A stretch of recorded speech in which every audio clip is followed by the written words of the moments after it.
நம்ம வாழ்க்கையில ஒவ்வொருத்தரும் ஒவ்வொரு நிலைமைக்கு வந்திருப்போம்.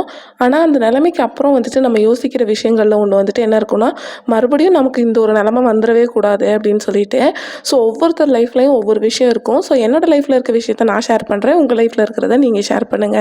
என்னோட லைஃப்ல நான் யோசிக்கிற விஷயம் என்னன்னா, 3 வேளையும் நல்ல சாப்பாடு இப்ப வந்து சாப்பிட்டுட்டு இருக்கோம். இந்த விஷயத்துலருந்து எக்காரணம் கொண்டு வந்துட்டு ஒரு கஷ்டமான சூழ்நிலைக்கு, ஒரு சாப்பாட்டுக்கோ, இல்ல இருக்கிறத வச்சு சாப்பிடணும் அப்படிங்கிற ஒரு நிலைமைக்கோ போயிறக்கூடாது அப்படிங்கிறதுல வந்துட்டு நான் வந்துட்டு ரொம்பவே எப்பவுமே தினமும் கடவுள்கிட்ட வேண்டும் போதெல்லாம் என்னோட தலைமுறைக்கே வந்துட்டு இந்த ஒரு கஷ்டம் வந்துடக்கூடாது அப்படிங்கிறது வந்து நான் ரொம்ப ஆத்மார்த்தமாக வேண்டிப்பேன்.